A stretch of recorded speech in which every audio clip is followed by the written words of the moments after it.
मोदी जी 75 साल के हो गए। डोनाल्ड ट्रंप ने उनको फोन करके हैप्पी बर्थडे विश किया। बस ये न्यूज मिलते ही मोदी जी के सपोर्टर्स खुशी के मारे गुलाटियां मारने लगे। ये ट्रंप ने मोदी को फोन किया, ट्रंप ने फोन करके बधाई दी। अबे देखो कांग्रेसी चमचो, ट्रंप ने फोन करके बधाई दी। मैं क्या यार, हम ट्रंप को हजारों करोड़ का 50% टैरिफ दे रहे हैं तो क्या वो बधाई भी नहीं देगा? इसमें एहसान वाली कौन सी बात है, खुश होने वाली कौन सी बात है? इतने टैरिफ के बदले में इतनी सी बधाई। ये तो बस यूं मान लो किसी ने नसबंदी करके रेडियो दे दिया।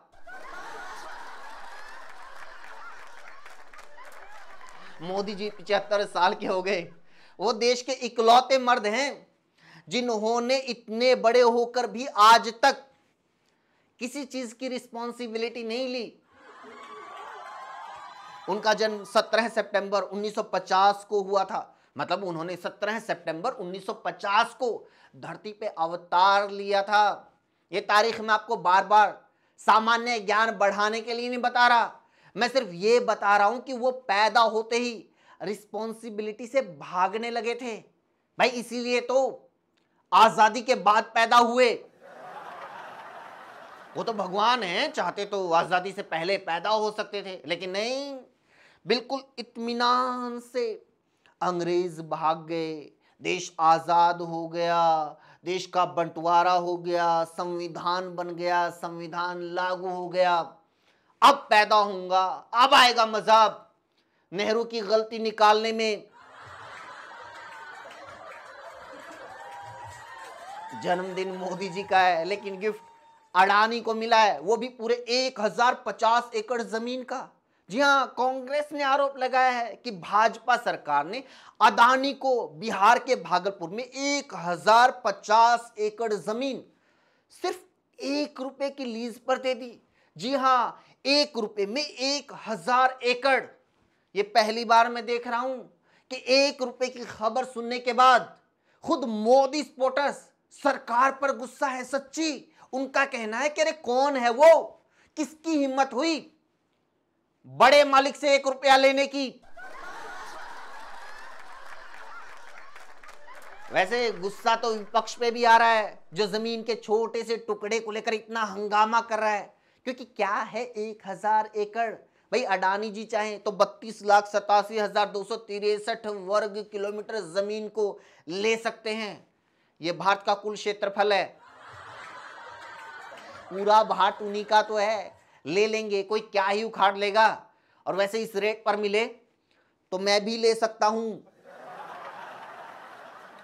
बिहार में पावर प्रोजेक्ट के लिए जो जमीन अदानी को दी गई है उस पर आम, लीची, अमरूद, जामुन और बहुत सारे फलदार पेड़ हैं। उनकी संख्या लगभग 10 लाख बताई जा रही है। अब कांग्रेस सवाल उठा रही है कि सारे पेड़ काट दिए जाएंगे, जनता के लिए कुछ नहीं छोड़ा जाएगा।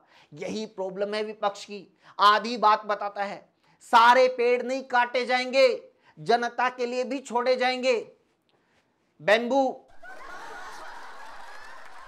वैसे भी आजकल जनता को बैम्बू के अलावा कुछ चाहिए भी नहीं, इसीलिए तो बिहार में जो भी युवा अब नौकरी के लिए प्रोटेस्ट करता है उसे पुलिस इसी बैम्बू यानी बांस की लाठी से पीटती है, क्योंकि सरकार को पता है कि जिस जनता ने खुशी खुशी गडकरी का गन्ना ले लिया वो अडानी का डंडा भी ले लेगी। अडानी के पावर प्रोजेक्ट के लिए 10 लाख पेड़ काटे जाएंगे। सही है, एक पेड़ मां के नाम और 10 लाख पेड़ बाप के नाम। अब बिहार में विपक्ष मुद्दा बना रहा है कि मोदी जी बिहार का सब कुछ अपने गुजराती दोस्तों को बांट रहे हैं। ये तो नाइंसाफी है, क्योंकि हजारों करोड़ के ठेके गुजराती लेंगे और मोदी की मां का बदला बिहारी। मोदी के बर्थडे पर अडानी से जुड़ी एक और न्यूज आई, वो ये कि यूट्यूब ने कई यूट्यूबर्स को आदेश दिया है कि वो अडानी पर बने 138 वीडियोस डिलीट कर दे, नहीं तो यूट्यूब उन्हें खुद उड़ा देगी।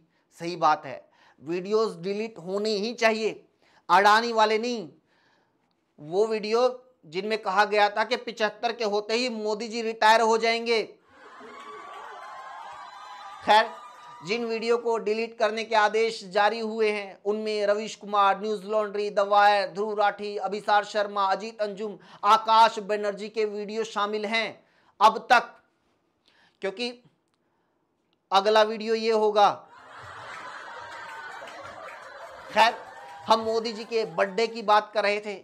इस मौके पर बड़े बड़े लोग, बड़े बड़े सुपरस्टार अपनी वीडियो पोस्ट करके उन्हें बधाई दे रहे हैं। कोई मोदी जी को विकास पुरुष बता रहा है, कोई अवतार कह रहा है, कोई अपने पिता के समान बोल रहा है, लेकिन कोई ये नहीं बोल रहा है कि पिताजी उम्र हो गई है, थोड़ा रेस्ट कर लो, या डॉलर की शतक मरवा के ही मानोगे। खैर, हम समझते हैं कि बिजनेसमैन और सेलिब्रिटीज की मजबूरी है, ऊपर से आदेश आता है या नहीं भी आता है तो उन्हें पीएम की तारीफ करनी ही पड़ती है, विकास की झूठी तारीफ करनी ही पड़ती है। जबकि ज्यादातर लोग इस विकास से बचने के चक्कर में ही विदेशों में रहते हैं। इसीलिए इमिग्रेशन, ग्लोबल माइग्रेशन स्टॉक के आंकड़े बताते हैं कि दुनिया में सबसे ज्यादा पलायन भारत से हो रहा है। मोदी जी के विकास का ही नतीजा है कि आज वर्ल्ड हैप्पीनेस रिपोर्ट में भारत 147 देशों में 118वें नंबर पर है। वर्ल्ड प्रेस फ्रीडम इंडेक्स में भारत 180 देशों में 151वें नंबर पर है। 2014 में 140वें नंबर पर था। डेमोक्रेसी इंडेक्स में भारत 167 देशों में 41वें नंबर पर है। 2014 में 27वें नंबर पर था। हैनले पासपोर्ट इंडेक्स जो बताता है कि हमारे पासपोर्ट की दुनिया में वैल्यू क्या है, भारत आज 199 देशों में 85वें नंबर पर है। 2014 में 76वें नंबर पर था। ट्रांसपेरेंसी इंटरनेशनल जो करप्शन के बारे में बताती है, उसके मुताबिक भारत 180 देशों में 96वें नंबर पर है।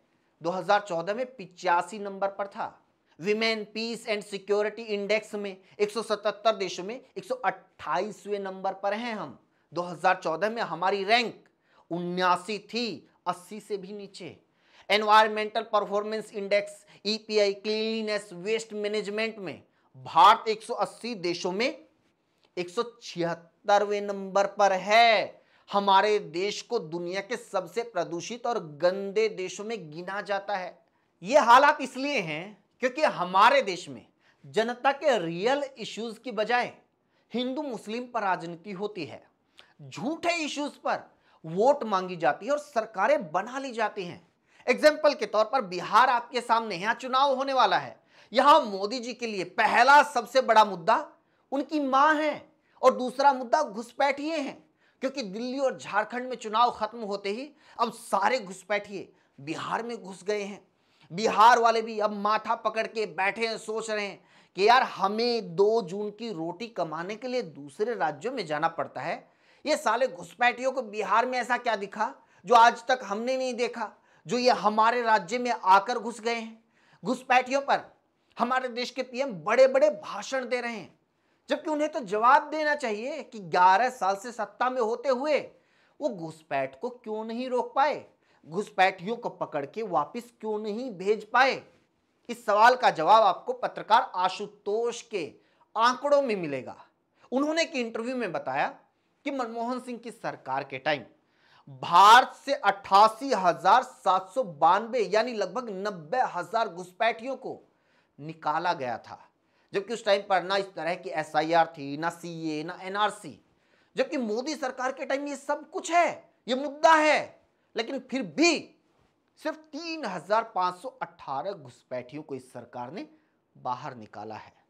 अब हमारे प्रधानमंत्री 75 साल के हो गए हैं। ये एक ऐसी उम्र है जिसमें आने के बाद आम धारणा है हमारे देश में कि इंसान झूठ, छल, कपट, बैर, द्वेष, लोभ, लालच छोड़कर शांति, सद्भाव और सच्चाई की जिंदगी जिएगा।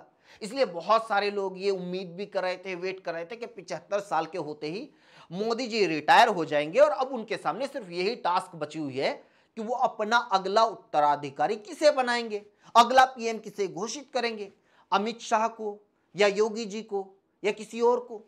खैर, चुनाव के बाद तो जनता डिसाइड करेगी, लेकिन अगर मोदी जी 2029 से पहले रिटायर होते हैं तो वो अगला पीएम किसे बनाना चाहेंगे? आप कमेंट करके बताइए। इसी के साथ वीडियो में इतना ही। कैसी लगी ज़रूर बताइए, लाइक कीजिए और लोगों तक पहुंचाने के लिए शेयर कीजिए, जुड़ने के लिए चैनल को ज़रूर सब्सक्राइब कीजिए। Thank you.